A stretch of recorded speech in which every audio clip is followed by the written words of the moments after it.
Good morning, YouTubers. Forest Boy here. Welcome to the channel. Thank you for watching. What a beautiful day in the Forest of Dean. I'm going to have a little ride around today. Forest of Dean, probably the Wye Valley. I haven't made up my mind. I'm just going to follow the front wheel. I'm going to tell you what's been going on. Some alterations I've had made to the bike by one of my subscribers, and what I've got planned over the next couple of months, what's going to be coming up on the channel. So if that's of interest, get yourself a cup of tea, join me after the intro.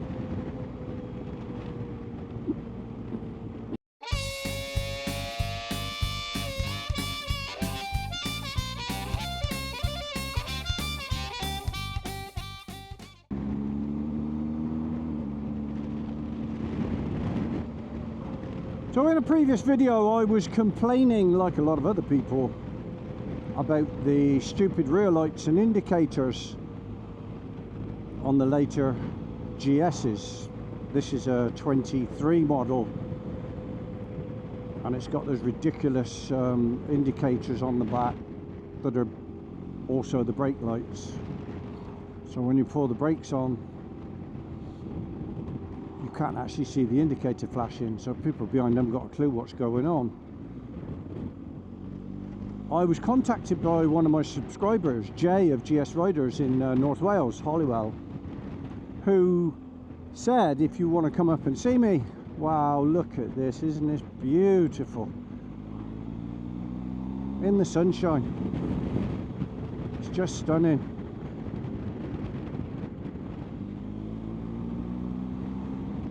This avenue is beautiful. Sorry, I've gone off on a tangent yet again. Yeah, so I was contacted by a subscriber, Jay from GS Riders up in Holywell, who said if you want to come up and see me sometime, I can make some mods to your bike, and one of the ones I can do is fix those ridiculous rear lights, amongst other things. And during the video I will pull over and show you what he actually did. But anyway, I went up with my son last weekend and met Jay. What a fantastic guy. Made us so welcome and did some mods on this bike for me. He has the Hex, a GS 911 tool that plugs into the bike. And while we were there, he also did my son's and made some modifications to his bike as well. So if you're watching, thank you Jay. It was a real pleasure to meet you, and thanks for what you did. It's made such a difference. I was out on a ride on Wednesday with the group I ride with, and all the guys noticed the difference on the back end. And in fact, all the other GS riders now want theirs done. My son's actually on about us buying a tool between us and using it, because he's a mechanic, so he's used to diagnostic tools. That's what he does all the time. So we may actually buy one, and then we'll do all our mates and friends' bikes and club members' bikes and things like that.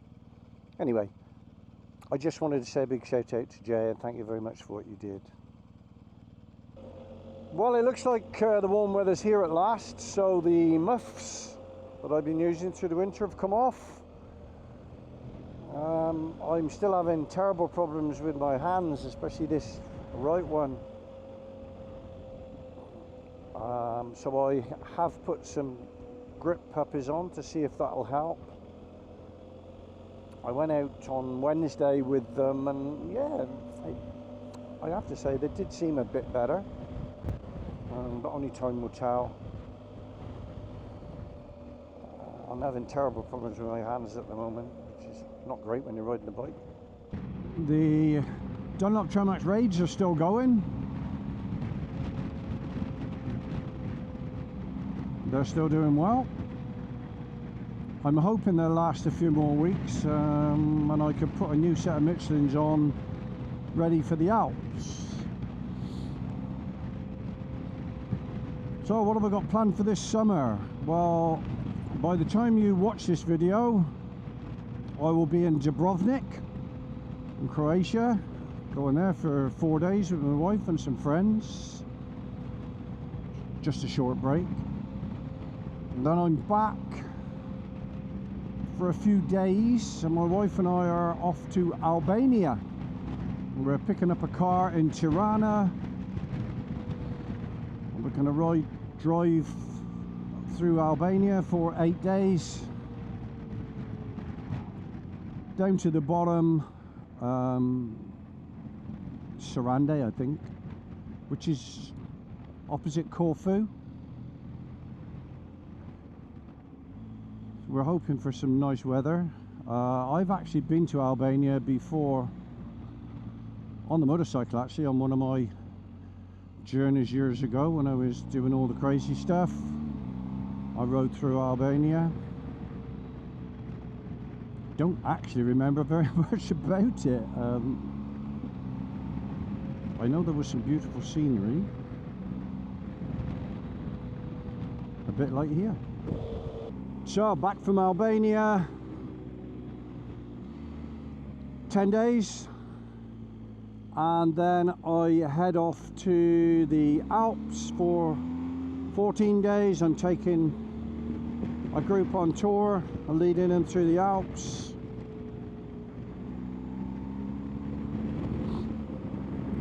I'm really looking forward to that. That's going to be a great trip. I think by the time we get home, that'll be about 3,000 miles. I think we've got over 30 calls that we're going to do during the trip, plus maybe 500 in Germany. So that trip will take in France, Germany, Switzerland and Italy,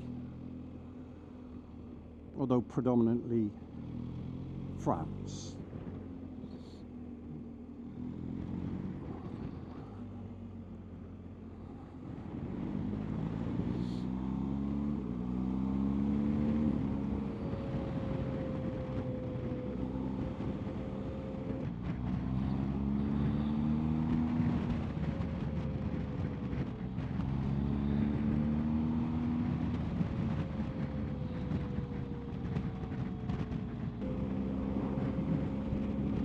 Then when we get back from the Alps trip, I'm again home about 10 days, and then I'm off to Ireland again on the bike, myself and the wife, for a week, I think, or just over a week.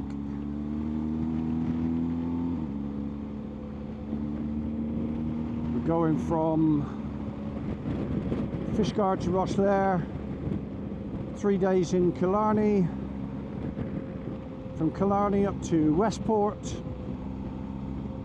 3 days in Westport,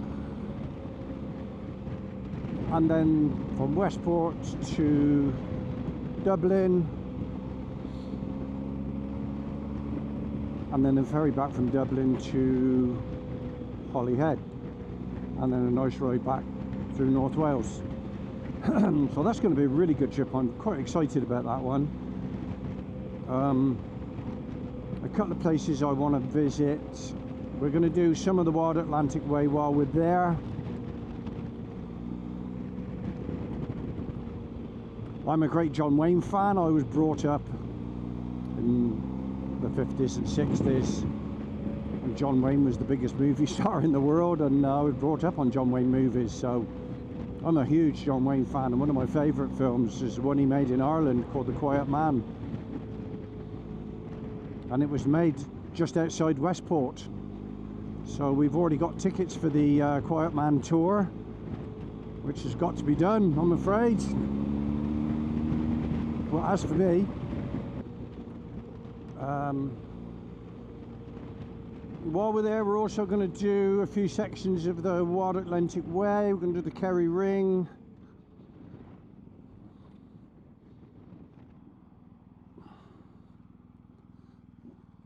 plan next year, for next year's tour, which we're thinking about already,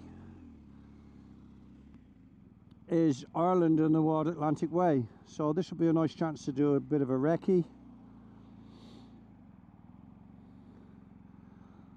Although it's also a holiday with my wife.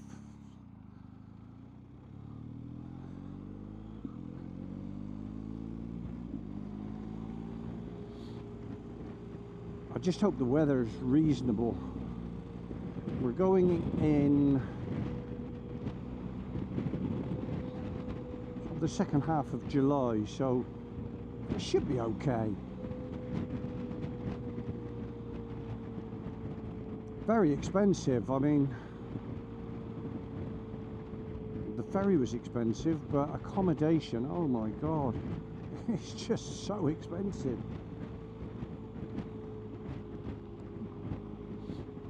A week in Ireland is costing substantially more than 2 weeks touring the Alps. Substantially more. Which is mad when you think about it. But hey, that's what it is. If you want to go, that's what you have to pay. If you don't want to pay it, then don't go. It really is that simple. Or come. Anyway, so quite a busy summer, as you can gather from that lot.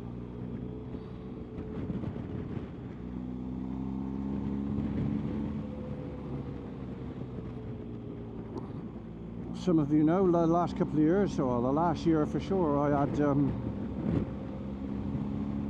health issues, so those are all clear now. That's all done and dusted with, but it does make you focus a little bit on the time that you've got. So my wife and I decided we're going to cram everything we can in. I mean, we've had a great few years since we retired. We've done an amazing amount of traveling, but the problem with traveling is that the more you do, the more you want to do. I started off with a bucket list that I wanted to do probably, I don't know, 18 years ago,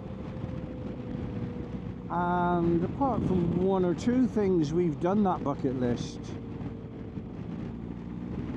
and had an amazing time. I mean, we really have been so lucky.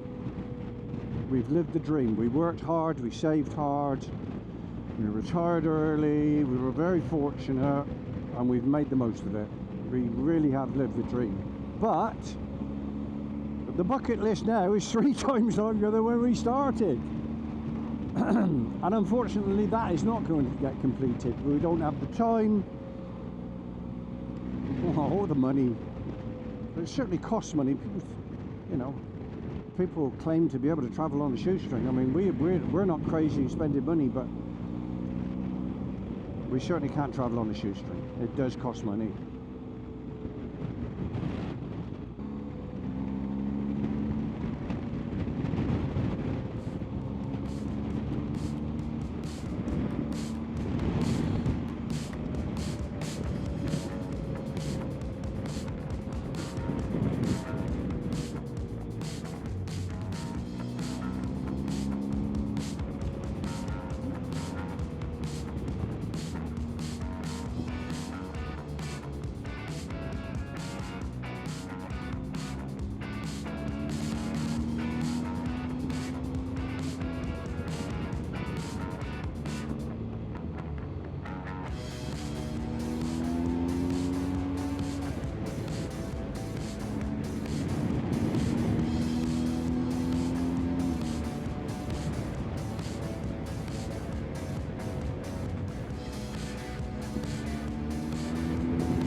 So since my last couple of videos, I've not done a lot lately. I've been busy with other things. I've been busy finalising the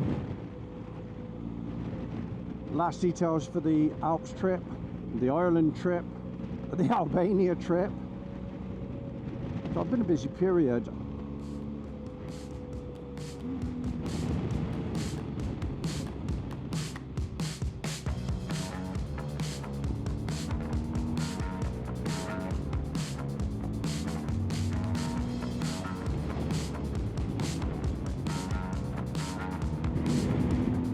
I will find somewhere to pull in a minute and show you the alterations to the bike that were made by Jay.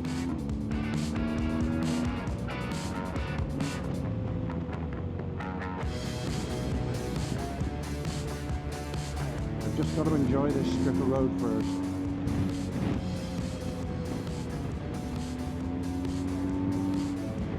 As you can see from the number of bikes, it's a very popular biking road.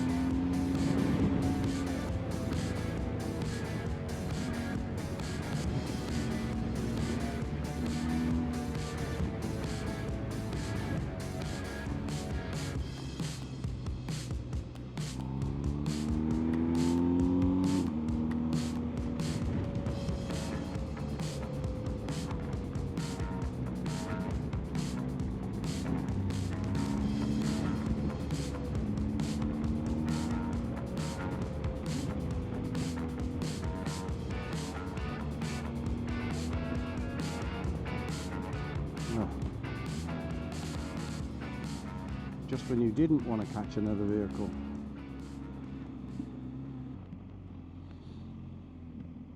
Yeah, so with that lot ahead of me, it's going to be a busy summer. So a couple of nice series hopefully come out of that.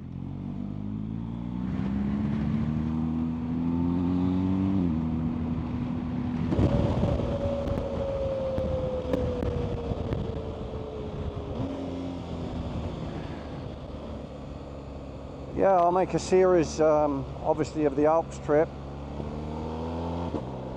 I'll make a series of the Ireland trip.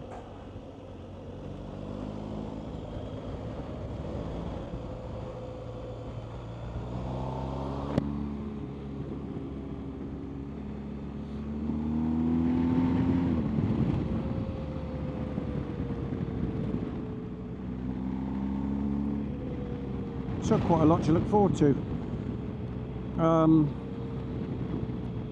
I've been spending a lot of time recently trying to find a new editing program for the videos. The one I'm using is very easy to use. It's a good program, but there are quite a few inherent faults in it that unfortunately, once you start researching and going on, I joined a couple of forums or Facebook pages of other users, and these faults are there all the time, and they don't appear to be interested in fixing the faults. And it's a subscription program, so it's not free, it's not cheap either. I picked it because it's probably the easiest and the most intuitive to use, and if you've never done anything like it before, it can be quite daunting. Certainly the hardest part of making video is the editing.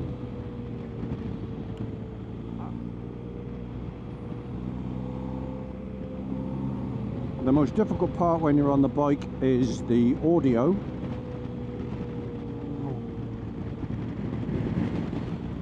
And strangely enough, the issues with the site that I'm using are with the audio. I won't go into detail, but there's an issue with the platform that I'm using, and it's an ongoing issue. It appears to have been happening now for the last 3 years. And as I said, they've made absolutely no effort whatsoever to fix the problem. So I'm looking at alternative platforms for editing. but that includes learning all over again. So at the moment, what I've decided to do is keep my current one running alongside the new one that I'm trying to learn, which is a well-known one that loads and loads of YouTubers use. But it's almost a professional site, you know, so it's only as complicated as you want it to be, but it's quite a big learning curve, even if you know what you're doing and you know how to edit, which I do to a degree. So I'm going to run the two programs side by side until I'm comfortable with the Abbey. I wonder when they can get the roof on it. I've been years waiting to get the roof on.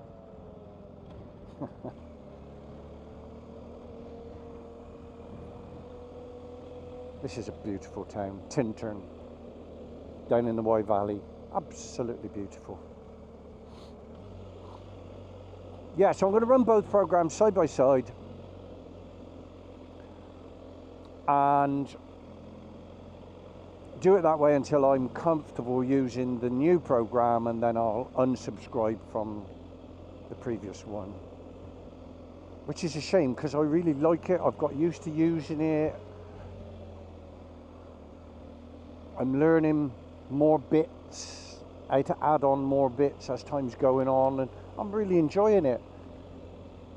But it's so frustrating when it doesn't do what it's meant to do. A part of it is failing, and they know it's failing, and they refuse to do anything about it.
Okay, so I'm going to show you the upgrades that Jay made with the Hex GS 911. I think that's the number of it. I'm not quite sure. So first things first, we'll do the turn the indicator off. We'll do the dash first. So start right from the beginning. So when I turn the dash on now, I have a different screen. I have the M greet screen. BMW Motorrad, Make Life a Ride, the M logo. And here's the same information as before. Speed, your top line, temperature, rev counter. It's a line across now instead of the other way. Gear indicator, time, and your lights on the side, your warning lights on the side. I can still go to sat-nav from this screen. Just hold up, and now it's on sat-nav. As you can see, sat-nav zooms in. Zooms out with the wheel, goes to the left, goes to the right. So all that works exactly the same. There's no difference. I go back to dash. Now, if I hold down on the menu button, I get a different, slightly different menu. I've got a sport page on there. So I click down, then that brings up the sport page, which gives you the same information again. There's temperature, date, the warning indicators, gear is up there, the gear indicator, the engine mode that you're in, as you see, dynamic, the range off the other top line is there because I like the fuel range, and your speedo. You've also got on here, you've got lean angles left and right. It does reset to 0 every time you turn the ignition off, so just remember that if you want to use it. It has traction control indicator, how much traction control you've used, and it has, which is really interesting, a brake indicator, how much pressure, it's how much square meters, I think, pounds per square meter, possibly. I'm not sure how it works, but it basically, if you, when you brake, it comes up on this dial and it leaves an indicator to the maximum braking that you've done. So every time you brake, it comes up here in white, I think, and then on this side it leaves a blue indicator which tells you how much brake pressure you've applied, and the same with the traction control. It's quite an interesting feature. To get out of that, you have to go back up, and then your other bits in there are all the same as they originally were. And if we go back to the main screen, you press and hold, and the main screen comes back. It's a great little addition. The other thing that it has done that Jay did was give me, I'm not sure if you can see that, 5. I've now got 5 levels of heated grip. So instead of just hot and nuclear, I've now got a range in between. It works off exactly the same button. You just press the button, there's number 4, number 3, number 2, number 1. And Jay was actually able to set the level of temperature from whatever you want, 20% if you want on number 1. I think we started at 50, went from 50 up to 100, 5 different levels. But again, you could go in with the tool and alter those levels as you want. Okay, so I'm going to jump off the bike, put a little tripod up, and then come back and show you what we did with the rear light. So here we are. Now, before, if I had the indicator on and put the brake on, they were both in the same thing, so you couldn't see it. Now, with the change, it's different. So I now have a dedicated rear light in the middle, and the 2 side lights, or 2 side rear lights. Let's check if it's recording. Now if I put indicator on, okay, there's the hazards on. Now I'm going to pull the brake.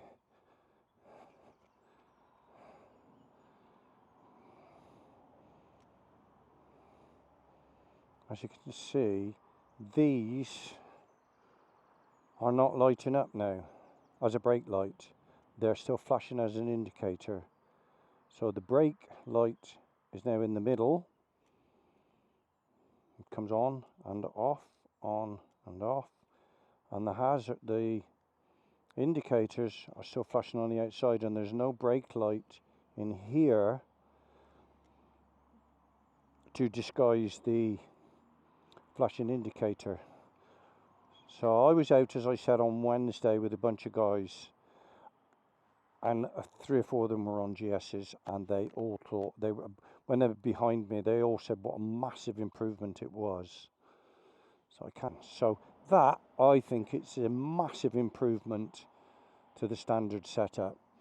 Now all of that is within the electronics software on the bike. There's no reason for BMW not to be able to do that, but for whatever reason they choose not to. So once again, thank you, Jay. it's a massive improvement as far as I'm concerned.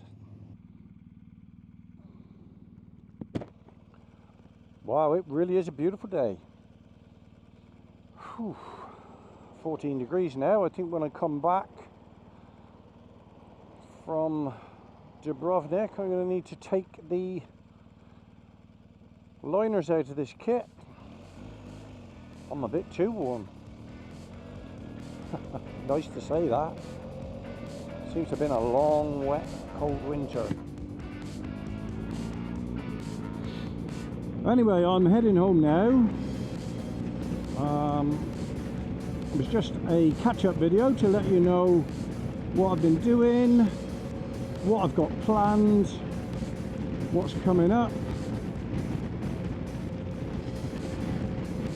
So there'll be nothing for a couple of weeks now because I'm going to be travelling. And then there should be, as I say, I'll start the series of the Alps and then Ireland. So, this is Forest Boy. Thank you for watching.